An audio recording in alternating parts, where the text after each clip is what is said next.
Hello everyone, it's Heather. Thank you for joining me for this video today. Recently, someone I know who travels very rarely went on a 4-night trip, just a road trip, with a friend.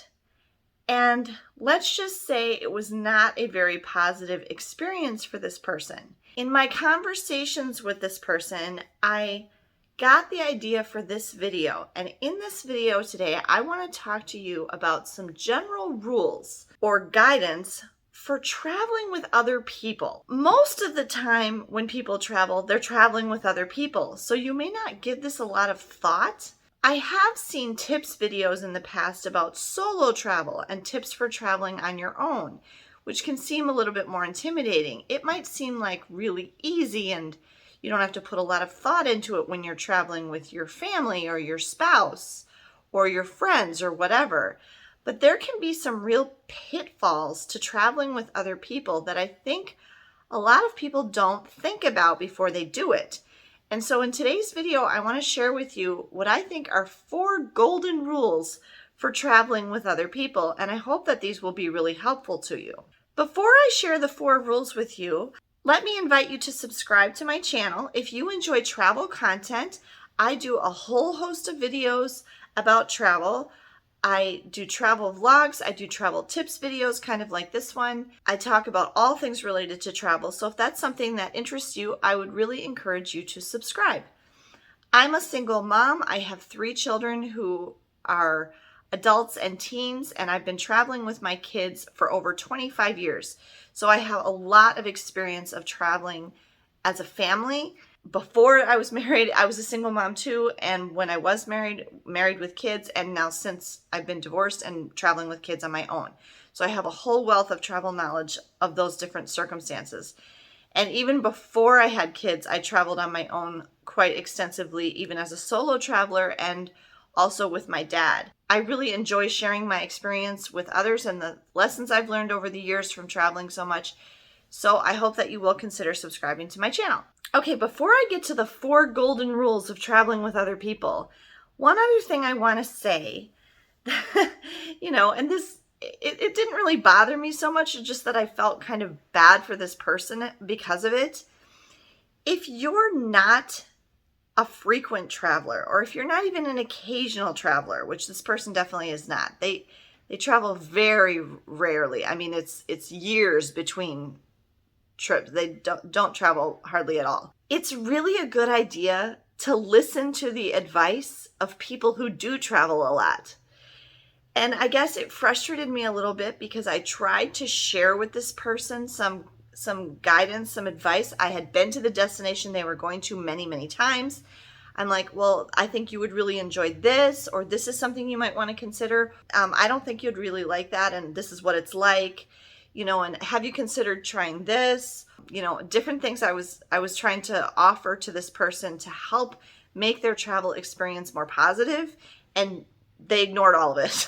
They didn't take any of my advice, and I feel like if you're not going to educate yourself about the place that you're visiting, and if you're not going to take the wisdom and experience of people who've been there before you, especially if they've been there a lot, and also of people who know you well and have a good understanding of what you might like or don't like, or what your limitations might be, or things like that. Those things are valuable. So if you're going to be traveling, YouTube is a great resource. There are lots of channels like mine and other channels with videos about every place you could possibly ever want to go, or pretty much. And also about all sorts of different situations. There's also tons of articles out there. I'm constantly consuming travel content to educate myself and learn more, become more of an expert in the field. So it's really a good idea, if you're not an experienced traveler, to use those resources that are available to you and to listen to the advice of people who've been there before or who have a lot more travel experience than you, because it's only going to help you. I mean, if you think something really doesn't apply to you, you can dismiss it. But it's a lot better to at least have all the information ahead of time than to just go into it blind. because then you could be missing something that you might really like, or you could fall into a trap that a lot of people have had problems with before, or you could spend too much money or waste your time or whatever. So that's one big piece of advice I would tell anyone, whether you're traveling alone, with your family, with friends, whatever. Okay, here are my 4 golden rules for traveling with other people. The first one is not mine. This one I'm stealing. I don't remember where I heard it, but I've heard this several times. And it sounds kind of funny, like it's meant to be a joke, but it's actually kind of serious. And that is, never travel with anyone you do not love. Why would they say that? That kind of limits you to, there may, and when I think of people that I truly love, that's not a huge group of people, okay? That's a pretty small group of people. And I think what they mean by that is travel can be a lot of things. Hopefully it's interesting, and hopefully it's relaxing, or it's, thrilling if that's what you want it to be, or hopefully it's at least enjoyable. But there's something inherently stressful in every travel experience. There's always extra things you have to think about. And in, today's situations, there's all sorts of added stresses that can come with travel. It really depends on where you're going, what kind of travel it is, all those kind of things. But there's always something a little inherently stressful about it. The more prepared you are, the easier that can be to manage. But if you're with someone that you do not love, think of any stressful experience in life, whether it's, having to take a test, or, start a new job, or move, or anything like that. Who do you want around you in those kind of situations? Do you want strangers? Do you want people that are just acquaintances that you don't really know? Do you want people you genuinely don't like and don't get along with on a daily basis? Okay, if these are not people that you would normally want with you when you're trying to navigate a new experience, they're probably not people you want to be traveling with. So what that expression means, never travel with anyone you do not love, you really only want to travel with people you're close to and that you know well. And some people might argue with this, okay? But for the most part, I generally advise against traveling with friends. Okay, but bear with me. Okay, I have traveled with friends before, but honestly, not a lot. And the only time I've traveled with friends was in my 20s, before I had kids. Yeah. I really feel like once you have your own family, like once you're married or once you have kids, something about you kind of changes. You get kind of, if you will, set in your ways, and you have things that are important to you and things that you really feel are important to your family and that you want to be able to do, and you have certain expectations for the experience. Now, I'm not saying that it can never be done. I know there's lots of couples that travel together with other couples, and there's lots of older solo travelers, they're widowed or divorced or whatever, later in life, and they travel with a really good friend, and that can work great. Or there's even sometimes families that will travel together. But I do also hear a lot of negative stories where they're like, boy, we never should have traveled together with our friends, the Smiths or whatever, because it was a disaster and whatever. So I guess traveling with friends can be kind of hit or miss. If it's a really close friend and you really know each other well, and you already spend a lot of time together, and you have very similar interests and likes and dislikes and stuff, I think it can work well. Or if that's not true, then I'm going to refer you to rules 2, 3, and 4 of my 4 golden rules of travel to make the experience as positive as it can be if you're traveling with someone you do not love, okay? Like maybe you like them, but you don't love them. But these rules will apply to traveling with people that you do love too. They're very important for that as well. If you have any personal experience of traveling with friends, I would really like to hear about those in the comments. whether it be a positive experience where, hey, I travel with my 3 friends here every year, we go on a trip together, or we go on a girls' weekend or whatever, and it's always really great. I want to hear about that. And if you've traveled with friends and it went all wrong and it was bad, I want to hear about that. So share your experiences about traveling with friends in the comments below, because friends aren't necessarily going to fit in the category of people you love. I mean, you might love your friends, but you don't love your friends the same way you love your family. If you wouldn't live with them, I don't know if you'd want to be traveling with them. And if you don't live with them and you're traveling with them, that's when I would advise separate hotel rooms. Rule number 2, and this comes from my own personal experience of traveling with my kids for over 25 years and for another 20 some years with my dad before that, my brother, and especially as a single mom where I have to make all of the decisions most of the time. Now, the older my kids have gotten, but even when they were little, I do incorporate them into the decisions. And that really plays a big role in all of these other 3 rules, okay? So rule number 2 for traveling with other people is don't be afraid to split up. Okay, now obviously if it's just you and your 4-year-old, well, wait. No, that's not true. I was going to say you can't split up, but I did do that. My 4-year-old, my oldest son Andrew, and I went on a Disney cruise when he was 4 years old, just the 2 of us, and we did split up. How did I do that? He went into the kids club, and then I could go do adult things, like go to the spa or go to a show that he might not want to sit through or whatever. So even then, I mean, you might not think you can't split up. No, in some situations, obviously you can't. But for the most part, in almost any travel situation, there are times when you can split up. For example, on our recent cruise on Harmony of the Sea, on the first day of the cruise when we got on the ship, I needed to go run around and make a bunch of reservations because we had booked and checked in so late. And so I sent Megan and Ben off with the camera to film a ship tour. So we split up. They went and did that. I went and did this. There were lots of other times we split up. Megan went to the spa. Ben and I went to a movie. Somebody wants to stay in the room and relax. Somebody else wants to go do something active. You're at a theme park. Dad and 2 of the kids go and ride this ride, but it's too scary for this one, so mom and this kid go ride something else or go get a snack or something. Okay? Or the boys are going to go do rock climbing, but the girls are going to go to the spa together. Lots of examples like that. There's lots of times when it makes sense to split up. You don't have to spend every single second together when you travel, nor should you.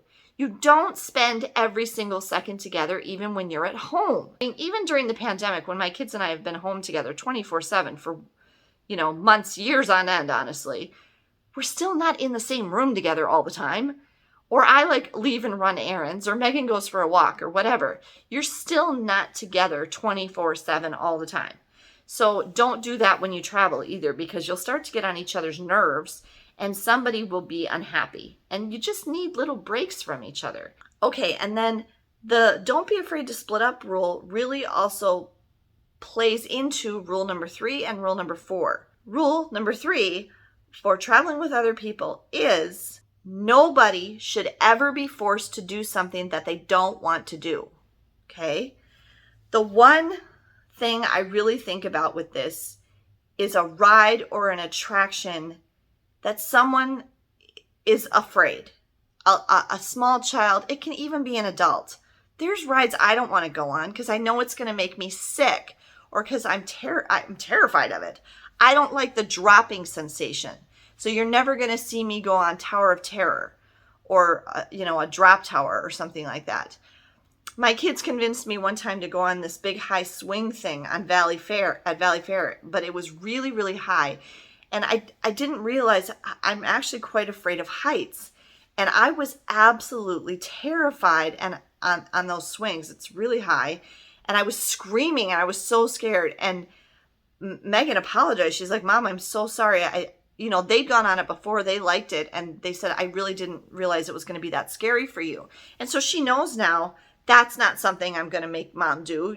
She's not going to like that. And so she kind of, you learn the people, again, going back to travel with the people you love, you learn the things that are scary or enjoyable, or, you know, that the people you love aren't going to like, and things like that. So I think about, you know, if you're in line at Disney, I don't care if you've waited an hour in that line. If you get up there and the kid gets really scared, I don't want to go on this. Don't make them go on it. Megan and Ben, when we went on Harmony of the Seas recently, they thought they would want to do the zip line on the ship. But when we got onto the ship, they looked at the zip line. It's over hard stuff. It's over the boardwalk, and it's pretty high. And I'm sure nobody's going to fall. I'm sure they take extreme measures to make sure it's very safe. But they just didn't feel comfortable with that. They were like, no, I don't think I want to do that. And so they didn't do it. And I'm not going to make them do it just because they said, I want to do that before we went on the cruise. If somebody really genuinely does not want to go somewhere, don't make them go there. If it's a whole big destination and you know that once they get there, they're probably gonna, you know, for example, Ben isn't a huge fan of flying.